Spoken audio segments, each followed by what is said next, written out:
Psalm 54. Save me, O God, by your name. Vindicate me by your might. Hear my prayer, O God. Listen to the words of my mouth. Arrogant foes are attacking me. Ruthless people are trying to kill me, people without regard for God. Surely God is my help.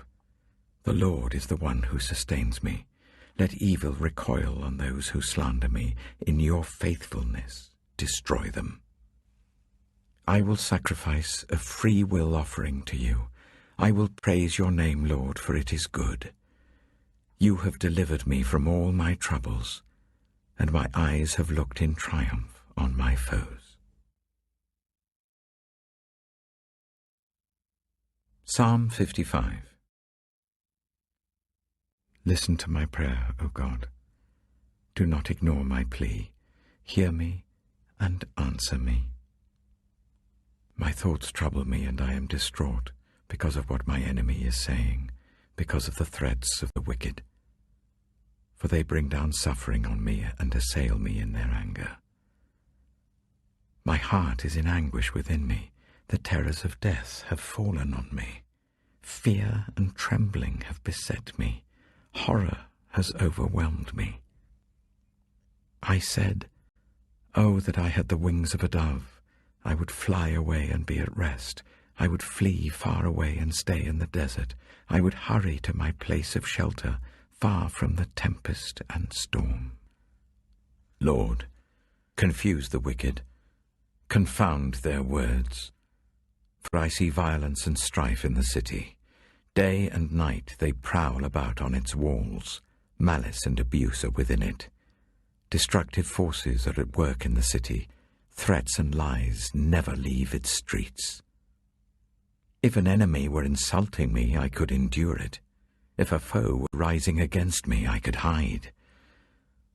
But it is you, a man like myself, my companion, my close friend, with whom I once enjoyed sweet fellowship at the house of God as we walked about among the worshippers. Let death take my enemies by surprise. Let them go down alive to the realm of the dead, for evil finds lodging among them. As for me, I called to God, and the Lord saves me. Evening, morning, and noon I cry out in distress, and he hears my voice. He rescues me unharmed from the battle waged against me, even though many oppose me. God, who is enthroned from of old, who does not change, he will hear them and humble them, because they have no fear of God. My companion attacks his friends. He violates his covenant. His talk is smooth as butter, yet war is in his heart. His words are more soothing than oil, yet they are drawn swords. Cast your cares on the Lord, and he will sustain you. He will never let the righteous be shaken. But you, God, will bring down the wicked into the pit of decay. The bloodthirsty and deceitful will not live out half their days.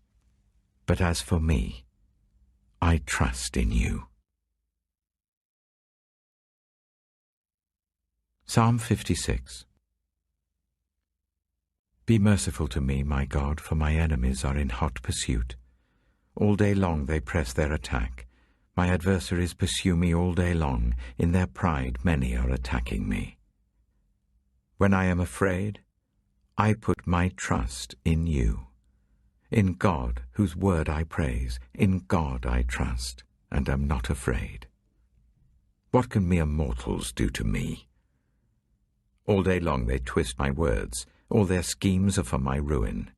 They conspire, they lurk, they watch my steps, hoping to take my life. Because of their wickedness, do not let them escape. In your anger, God, bring the nations down. Record my misery. List my tears on your scroll. Are they not in your record? Then my enemies will turn back when I call for help. By this I will know that God is for me.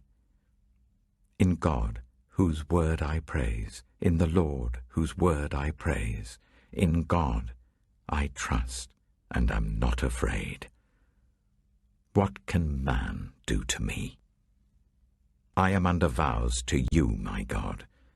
I will present my thank offerings to you. For you have delivered me from death and my feet from stumbling, that I may walk before God in the light of life.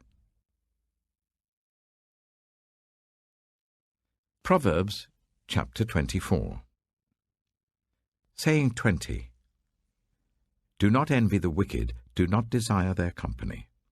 For their hearts plot violence, and their lips talk about making trouble. Saying 21. By wisdom a house is built, and through understanding it is established. Through knowledge its rooms are filled with rare and beautiful treasures.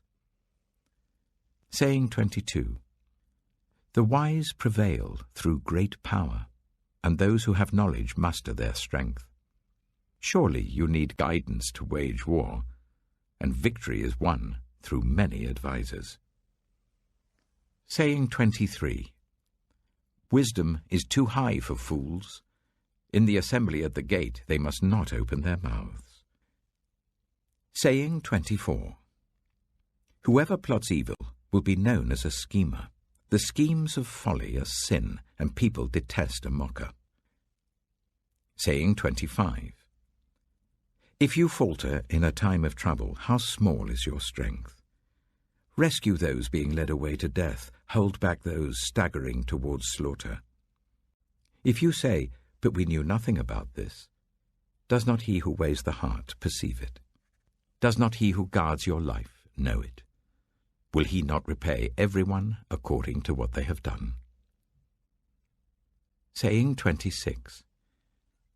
Eat honey, my son, for it is good. Honey from the comb is sweet to your taste.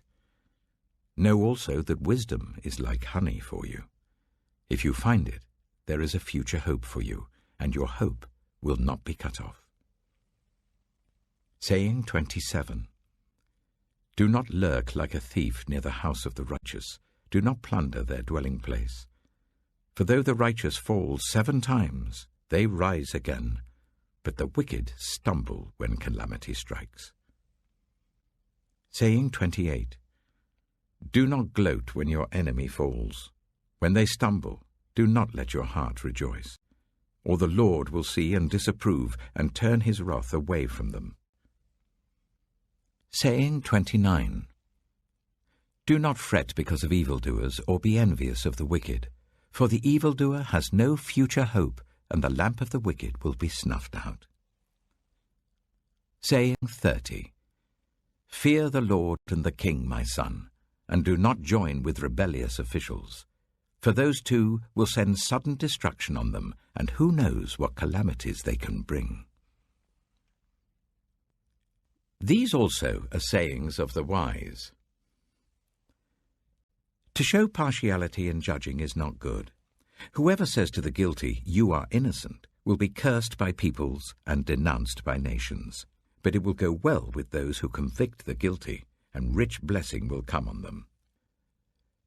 An honest answer is like a kiss on the lips. Put your outdoor work in order and get your fields ready. After that, build your house. Do not testify against your neighbor without cause. Would you use your lips to mislead? Do not say, "I'll do to them as they have done to me. I'll pay them back for what they did." I went past the field of a sluggard, past the vineyard of someone who has no sense. Thorns had come up everywhere, the ground was covered with weeds, and the stone wall was in ruins. I applied my heart to what I observed, and learned a lesson from what I saw. A little sleep, a little slumber, a little folding of the hands to rest, and poverty will come on you like a thief, and scarcity like an armed man.